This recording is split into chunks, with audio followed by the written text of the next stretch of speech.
Just to introduce Quentin, Quentin is the professor in geology in the School of Natural Sciences, and he's also director of the Trinity Centre of the Environment, and he's also the course director for Climate Entrepreneurship.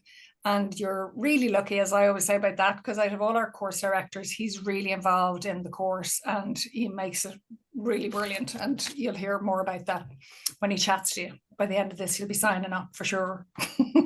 So I'll hand over to Quentin. Thank you, Joanne. Really appreciate that. Hi, everybody, and welcome. As Joanne said, my name is Quentin Crowley. This is the 5th iteration of the course. We've run it 4 times before. First time was during COVID, which was very strange because it was fully online, but actually we had a really good time in the end.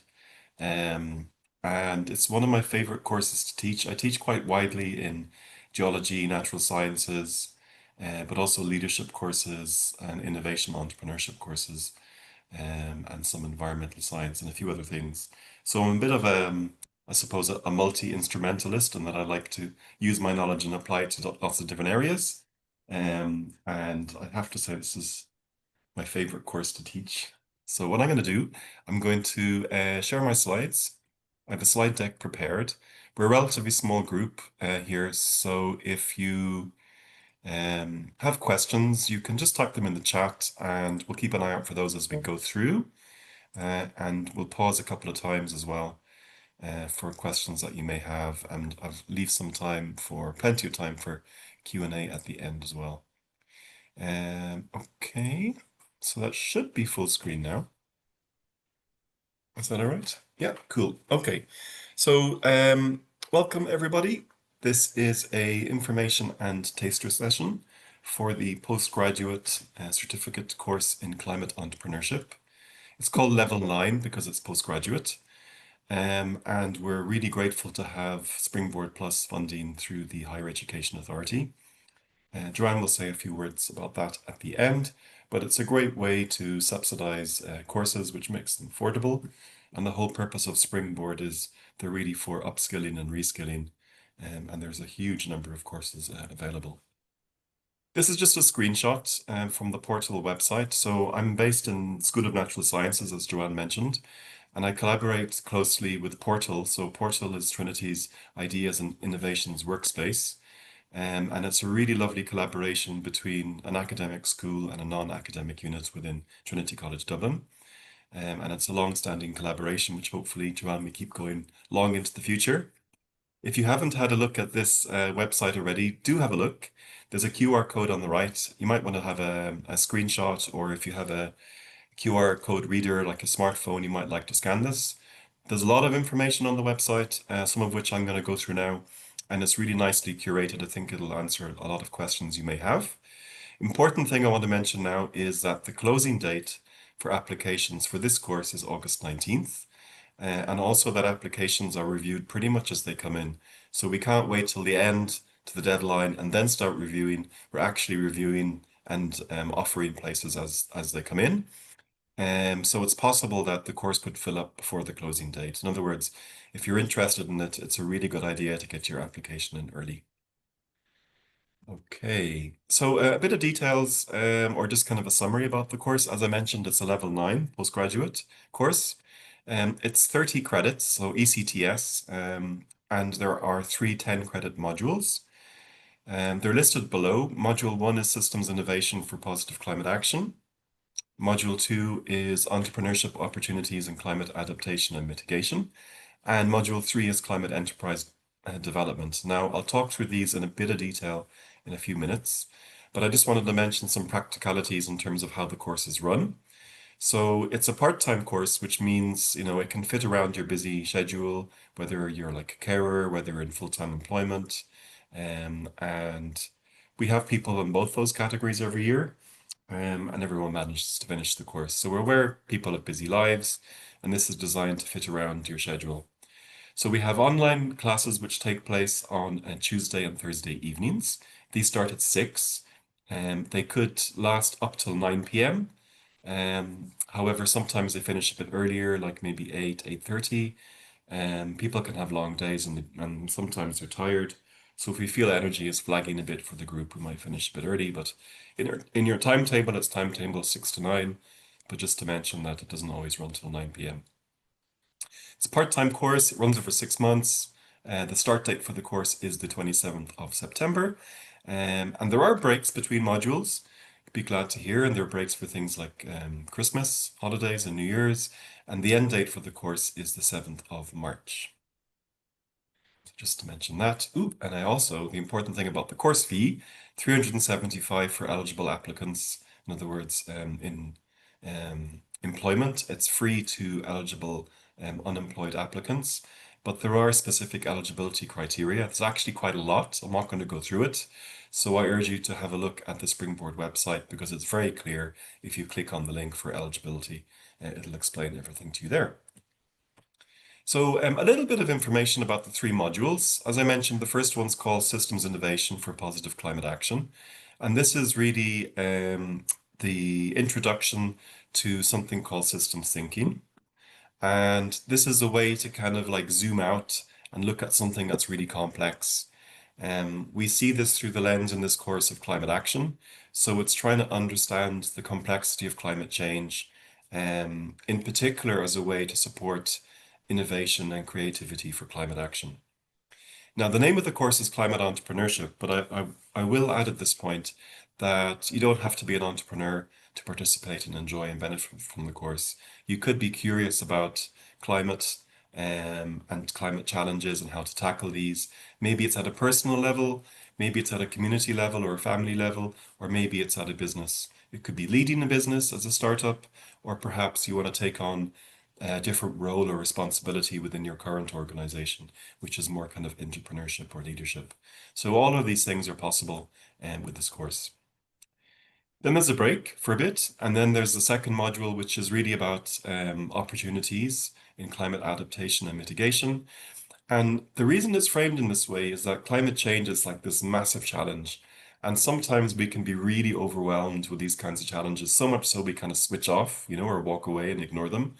And this is really about trying to change your mindsets to see something as an opportunity, not to kind of trivialize the severity of climate change and biodiversity loss, but to kind of break it down through an understanding of the system's complexity and really kind of hone in on something that you think is worthwhile as a focus area and see an opportunity in doing something in that. Now, the opportunity could be a business opportunity, but there's so many businesses. You could be thinking of maybe a social entrepreneurship to do something for social good. And the whole point of the course really is you can design something that's really purposeful, that's going to really help efforts for climate change, against climate change, so adaptation and mitigation. But you can also do this in a business sense, and it can be a profitable business. So these things are not mutually exclusive, but they do have to be designed in that way. And then the third and final module is climate enterprise development. So this is like the nuts and bolts, where you've understood the complexity of a challenge, you've identified a challenge area, you've seen some opportunities, and now you want to develop your ideas around that. This module includes things like practicalities of finance, of funding, of experience of learning from other startups. And it's really about, how to create, to lead and scale up some kind of venture. Could be a company, maybe it's something else, and to develop your climate leadership skills. So these are the 3 10-credit modules. And we're usually asked about assessments. It is an academic course, it is accredited, so you will get a postgraduate certificate. And because of this, we have to have some way of assessing your knowledge and what you're learning in the course. But rest assured, there's no written exam. You're not going to be in an exam hall. We have designed assignments really for the adult learner and people who are a bit short on time. They are different kinds of presentations, reports, and essay type assignments. And they're designed so that there are 2 assignments for each of the 3 modules. And the first 2 are group assignments. So there's both a group presentation and a group report. And these showcase some systems innovation project idea as a group. Okay, so you're in a group with other people, and you collaborate, you decide on a subject area that's of interest to you, and you use a kind of a systems innovation process, which we teach in the course, and you apply this to your chosen challenge area. Now, I should mention as well with the Saturday courses, sorry, the Saturday classes, I'm not sure if I mentioned these. So the online are Tuesdays and Thursdays. The Saturday classes are pretty much full days from 10 a.m. to 4 p.m. And there are 6 of these in total. So it's one at the start of a module and one at the end, and it's repeated like that, so 6 in total.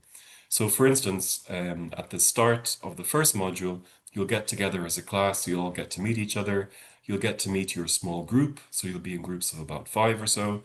And then when you meet again, it'll be the end of module 1 where you'll be presenting as a group. And this kind of pattern repeats through the modules. Except if you're a keen eye, you'll notice that for the second module, you've got one group assignment and one individual assignment. So you're partly relying on your new group, and then you're partly more relying on yourself. So there's a group presentation and a written report. And these assignments are really designed around showcasing opportunities for climate adaptation and mitigation, and providing customer insights as well. Then the third and final module, the assignments are both individual assignments. So there's an individual written report, which is showcasing your business plan. And there's also an individual reflective essay, which is reflecting on your experience of the course as a whole. So all 3 modules, kind of showcasing what you've learned and giving examples of how you're going to use this knowledge moving into the future. So those are the assignments. Now I've put together a few bullet points here because typically we're asked questions on these kinds of things. So I thought I'd kind of preempt the questions that you might have. So for instance, as I mentioned, you don't need to have a business idea or even own a business to join the course. You can be curious about the topic. Maybe you want to know more about it. Maybe you want to connect with other people with similar interests. Any of these are really good motivations or ideas for wanting to join the course. Now, it's not sector specific, it's really cross-sectoral. So we're not going to teach you around something that's really sector specific. But if you have something that's of interest to you, let's say in transport or energy, then your opportunity to learn more about that is within your project work, whether it's your group project or your individual project. And we can provide additional supports. But I'd say it's also about relying on the expertise of other people in the class. It's not just about learning from the course director or contributors. And the next point, and it brings me on to that, typically we've got people who come from a wide variety of different backgrounds. So we could have, people who are scientists and engineers, programmers, but we could have people who work in language, healthcare, education, architects, like you name it, pretty much. They're large class sizes, maybe like 40 people in the class, perhaps more. And usually we've got a very wide range of different professional and educational and cultural backgrounds.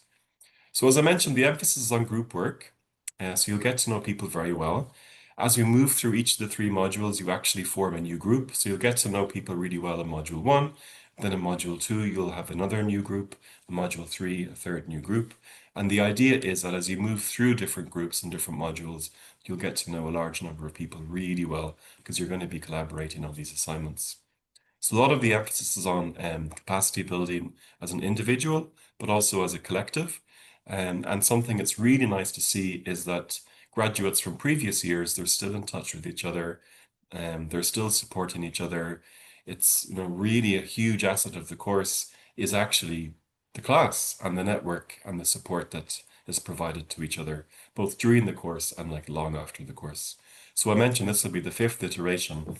I'm still hearing from people from the 1st, 2nd, 3rd, and 4th, and they're really very much into supporting each other. So like-minded groups of individuals and exploring collaboration, it's important. A large part of the course really is about systems thinking and applying a systems thinking mindset to solve some complex challenges. And I guess, ordinarily we're kind of hardwired that when we're faced with a problem or a challenge, we immediately jump into solution mode. And part of, especially with the first module, is to kind of put the brakes on that and say, I'm not going to try and come up with a solution. I'm just going to try and understand the challenge. And that's the goal, really, to apply the systems thinking mindset to that. Yeah, so it's a bit of reiteration here. So the first and last session of each module are in person. They're on a Saturday, typically 10 a.m. to 4 p.m. The dates of these are known in advance. Sometimes if people are traveling from far away in the country, they might travel on the Friday and stay overnight. Sometimes people get up ridiculously early and travel to Dublin. So really that's up to you. But the important thing is the dates are known in advance. You put them in your diary. They're not going to move, they're set in stone. Other sessions are Tuesdays and Thursday evenings. Important to note that some sessions are actually dedicated to group work. So you may be getting new content, but not every week, because sometimes you're working on content that's already been delivered and you're trying to frame this in a way which will help you with your assignment or assignments for that module. So, some sessions are dedicated to group work. We do have assignment clinics, and you will receive report. You're not going to be support, I should say. You won't be left on your own to work on the assignments. And importantly, there are also breaks between modules. So it can be like extra time when you're preparing for assignments towards the end of a module or at the end of a module, and then there's a bit of a break so you can kind of refresh and start again for the following one. So I'll have a quick pause there. Are there any questions on the content so far? Anybody? Feel free to type in the chat or unmute your mic and just shout out. Either is fine. That's very fine.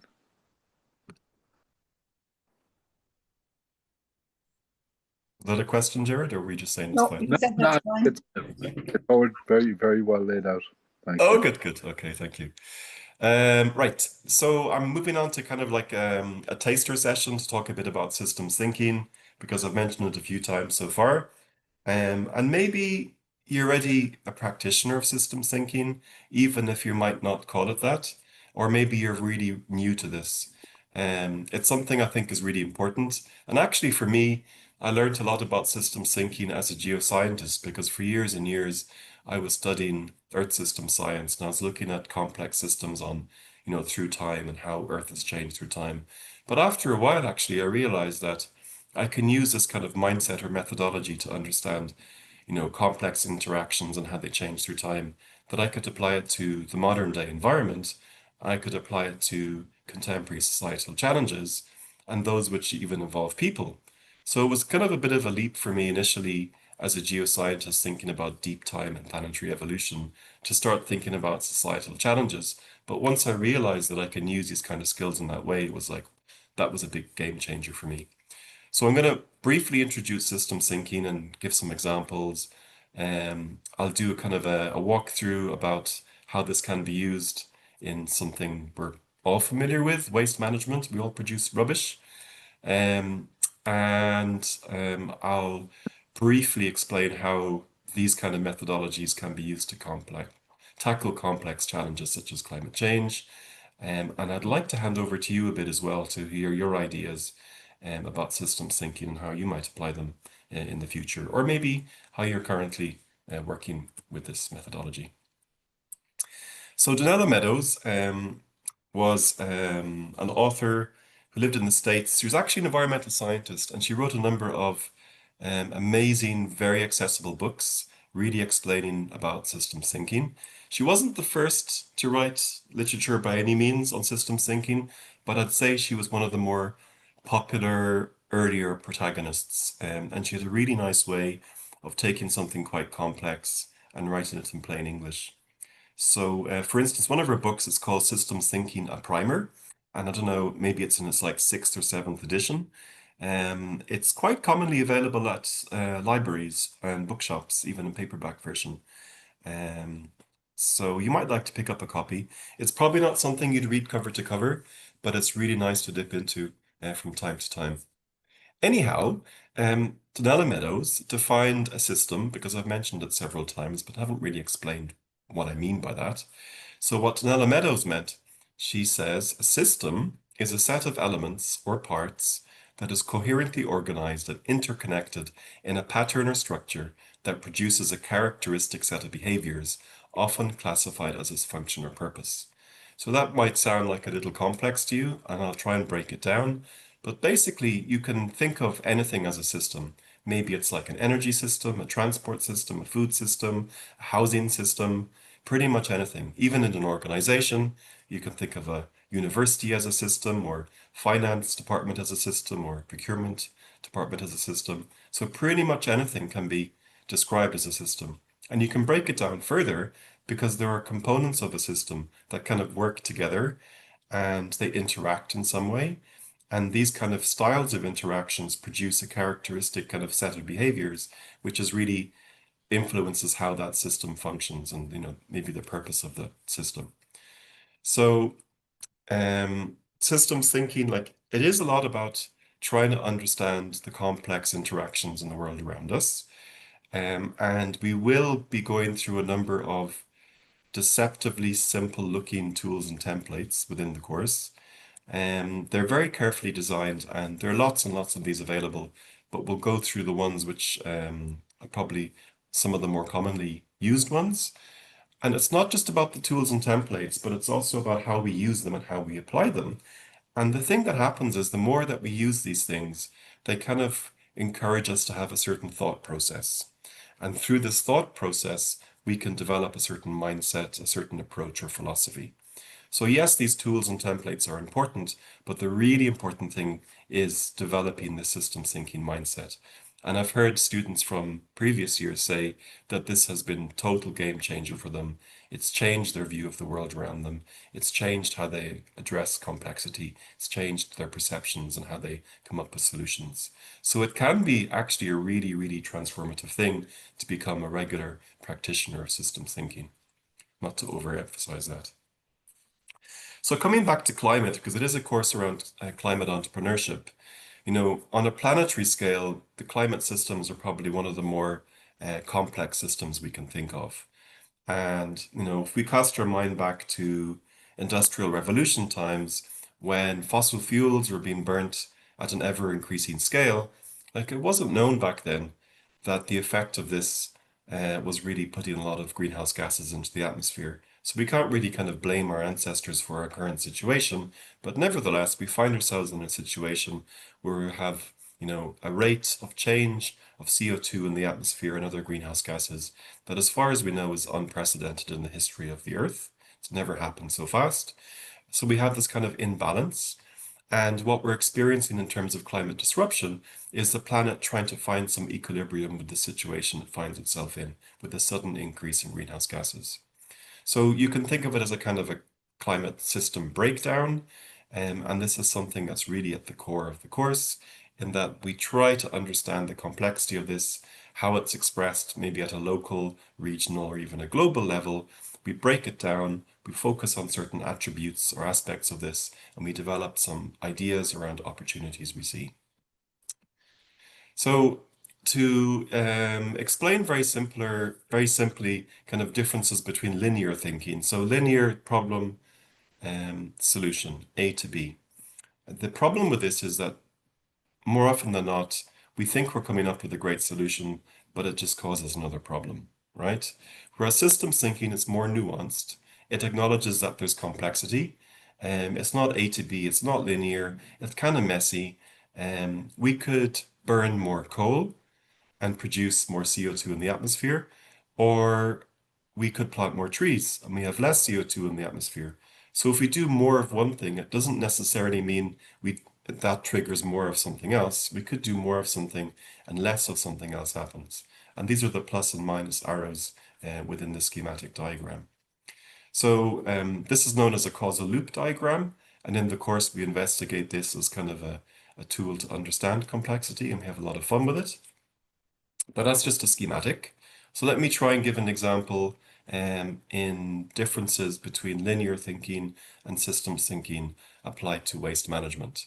Okay, so linear thinking, I have a problem, I'm going to come up with a solution. This case, I've defined the problem is I have some waste. I've got some rubbish, I want to put it somewhere, so I put it in the bin. Okay, job done. Well, what happens when our streets are full of rubbish? This is from St. Patrick's Day in Dublin last year. We put them all in the bin. What happens when the bins are full? Photo on the right is from Phoenix Park on a nice summer's day, and all the bins are overflowing because people are being great citizens. They're putting the rubbish in the bin, but the bins just don't have capacity because there are way too many people and everybody's producing waste. So problem to solution. Well, Here again, problem, the bins are all full. So you think, well, let's just put it in the landfill. And I think you can see where this is going. I recoil in horror every time I see photos like this because I zoom in and I can see so much stuff there that could be recycled, like the cardboard and most of the plastic. But there we go. Landfills around the world are full of this kind of material. The point is that the linear problem solution often leads to other problems. Thankfully, in Ireland, we've got fewer landfill sites than we used to, but still our circularity is very low. We're one of the bottom within the EU in terms of our circularity index. In other words, most of the stuff that we're using, we throw away. It only gets used once. There are some policy changes in terms of waste management and recycling. So we're no longer allowed to export our plastic waste for recycling outside of the EU, for instance. But still, I think, there's a long way to go. So systems thinking is a way in which it encourages us to inquire and to ask lots of questions, lots of interesting questions. And it's also about seeing the bigger picture. So rather than focus on the problem like the bin is full, think about what's the broader challenge we're trying to solve here. And the broader challenge I've defined here is that society, as a society, we generate a lot of waste, okay? And then systems thinking, going through these tools and templates and developing a systems thinking mindset, we can start to ask things like, well, why do we produce so much waste in the first place? Like why? Or what supports might be needed to change this kind of behavior or to change the amount of waste that we produce as a society. So I've jotted a few things down here. I'm sure if you thought about this, you could think of way more, but I've categorized these into perception changes, policy changes, and design changes. So it's all about change. We want to change the system so that society doesn't generate so much waste. So at the top there on the right, in terms of perceptions, changing our perceptions about waste. So if we think about waste as rubbish and it's got no value, we're going to throw it away and it's probably going to end up in a landfill site. However, if we think about waste as a valuable commodity, maybe there's something in there that's really useful and very valuable, we're probably not going to throw it away, right? And we're throwing away lots of stuff that has a high monetary value and it's ending up in landfill and it'll never be used again. Another side of this is our perception of land. So, we have a lot of agricultural land in Ireland. It would be great to keep it that way. We also have a housing shortage. We need to build more buildings on land. But if we're using land as holes in the ground, as a repository for our waste, then that takes it away from being used for other purposes long into the future. Was there a question there? I heard a voice? No, okay, I'll continue. Then policy changes. So waste management policy, I mentioned about not being allowed to export plastic waste outside of EU, but also circular economy. So a few years ago, a new Circular Economy Act was introduced. I don't know if anybody is familiar with this. I think the intention was good. However, if you read it in detail, you'll see it's really focused on what happens if we're not circular, which is what we have now, and that's with waste management. So it's really looking kind of at the end of the waste management. It's dealing with waste, but actually if we were truly circular, we wouldn't have any waste. So I think that's a bit of a missed opportunity there. However, it was, well intended. And then the third change I mentioned here is design changes. So let's say you take something like maybe your mobile phone, and typically it has like, a few years life, and then you replace it and get a new one. Most people would throw their phone away. Sometimes they're given to charities, sometimes they're used, sometimes not. But for instance, if you look at this as an opportunity as a business and say, well, how about we design our phones differently so that they're modular? And if somebody wants to upgrade the chip or upgrade the camera, they can send it back to us. And we've designed it in such a way that we can take out a certain chip and we can put in a new one. We get to keep that valuable metal that's in the chip. We get our relationship with the customer and they get an upgraded phone. So it's like a win-win. But that can only happen if something is designed to be upgradable. If something is designed so that it's just thrown away, it's going to make it very difficult to change that cycle of, or that pattern of use and end of life. Ownership design, what do I mean there? Well, things like cars, you can own your car, but now there are lots of companies available where you can just book a car for half an hour. And as you probably know, most of the time, for most people, cars are just sitting in the driveway and they're unused. And actually, that's not good use of that resource. So the more that we can keep them in use, the better, really. So these are different examples which are generated through inquiry and thinking about things more systemically. So I've been talking for quite a while, and I would really like to hear from some of you if there is a particular challenge that you would like to address, and maybe you're already addressing. It could be something that's a bit of a bugbear that really annoys you. So think of this as an opportunity to get it off your chest. You don't necessarily have to think about what you want to do, but maybe there's something that is there, it's kind of bugging you, and you'd like to do something about it. Applications are open to go to springboardcourses.ie, find Climate Entrepreneurship, start your application. Joanne's going to talk you through a few short hints and tips now. But if you have additional questions or things that kind of come to mind that you didn't think of in the session, you can always email us. So both Anna and Joanne are at the other end of this email address at Springboard, all one word, @tcd.ie, and they'll get back to you to answer your questions. So thank you really very much for your time. I hope this has kind of answered some questions and maybe sparked even more curiosity for you. And I wish you the best of luck with your applications. And Joanne, I'm going to hand over to you because I think you've got a few hints and tips regarding just really quickly. Application. Thank you. I've put the link to our website in the chat there, just in case you haven't got that. There's a link there that you can apply straight, that'll bring you straight to the page on Springboard. But when you're applying, you'll notice that there's a save button and there's an apply now button. And a lot of people wait until they've submitted their whole application, until they have their whole application ready before they hit the apply now button. But I'd ask you to hit the apply now button as soon as you have your first document uploaded, so that we can start chatting to you, have you in the system, and let you know how things are going and whether you need to move faster or that, and we know you're in the system. So hit the apply now button, and then you can go back into Springboard, log in, and under your name where you can see your applications, you can just add anything that you need to upload, like your references and for that.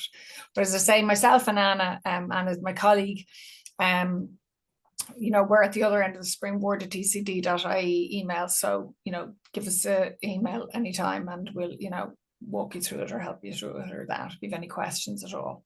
And also I'll have an ACER application event on the 12th of August. So if you want to come along to that, please do. Just we'll go through the application process with you. And how will people sign up to that, Joanne? The ACER application? Oh, that's at the if you click on the website there, you'll see a link to register. Register for that, as well. Okay, brilliant. And you probably get emails as well if you've got the email for this one. Yeah, that's a good idea. I'd encourage everyone to attend that. ACER application sounds like a good idea. Exactly.